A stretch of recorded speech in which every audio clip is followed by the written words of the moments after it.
Today, I want to talk about the stages of grief and how they show up in our everyday life.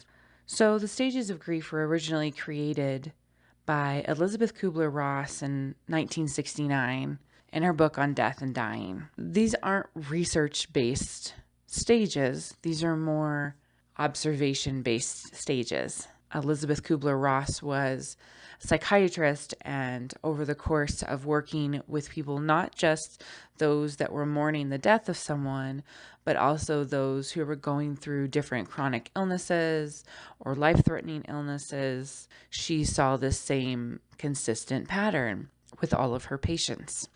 So the original was only 5. And then over the course of time, we've actually adapted it to add 2 more, and now it's 7. So the 7 stages of grief are shock, disbelief, denial, bargaining, guilt, anger, depression, and acceptance or hope.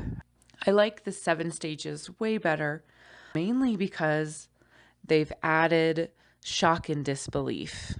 And I'm going to talk about this one more than I'm going to talk about all the other ones. We'll kind of touch base on all the other stages of grief as we move through other videos.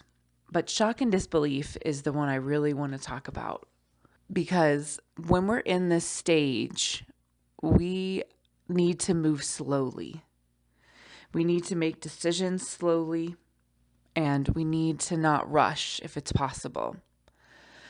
This stage is when we can't believe what's happened has happened, and we can go through these stages even when it is lose your job, or you've lost a friendship, or even a project that you've been working on for a long time just doesn't work out like you expected it to.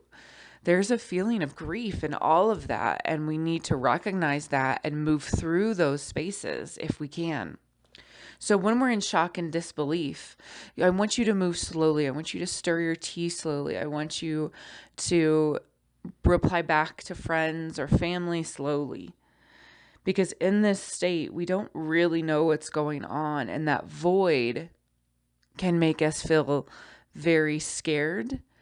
And it can also make us react in ways that we wouldn't normally.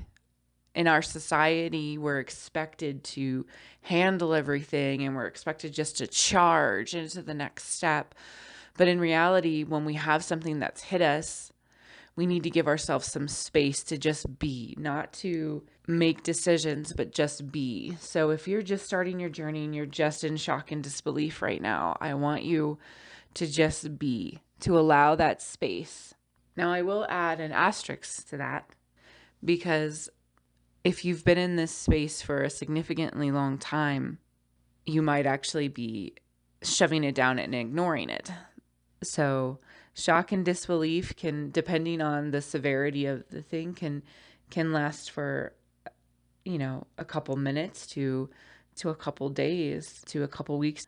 But at some point, you need to feel if you're moving out of that shock and disbelief. And you may be moving into the other stages, into denial, bargaining, guilt, anger, depression.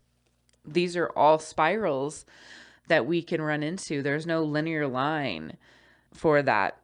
And if you're someone who's chronically ill, you may cycle through all of these on a daily, or weekly, monthly basis. And they may happen over and over again when a diagnosis changes for you, when something is added on, even can be sometimes medications or new changes in your body. You may go through these cycles of grief over and over again, and that's okay. But we need to go through the cycles, right? And getting to that acceptance and hope, when we get to that, that can feel more like just surrendering and allowing something to be than it is that we have this overwhelming sense of joy. It can be, I accept where I'm at right now. I can accept what's happening right now because it is what it is. I can't change this exact moment, but I can accept this exact moment. The last thing I want to say about the stages of grief is to picture these more like a vortex, a spiraling vortex, and trying to decide if your vortex is spiraling up or your vortex is spiraling down. And if your vortex is spiraling down, what does that look like? That means that we're adding to our story. So if there's something that we're upset about, say we'll choose something like a project didn't work like we planned, and now we're remembering all of the projects that never worked, even the science project in 4th grade, and it never happens, or I always screw up, or this always happens. We're starting to create a story now, and we're adding onto it, and we're pulling ourselves down, down, down, down when we're doing that, instead of pulling ourselves up. And what does pulling yourself up look like? Pulling yourself up looks like, this is how I feel right now. I'm angry. I'm depressed right now. This is what's going on. And leaving it at that. Deciding to still drink your water or take your meds or go for that walk. Even when you feel those feelings, you're starting to cycle yourself up versus cycling yourself down. Taking the time to allow your emotions to be, but not to feed them, not to feel them in a way that just makes it feel like you're adding more and more and more to everything.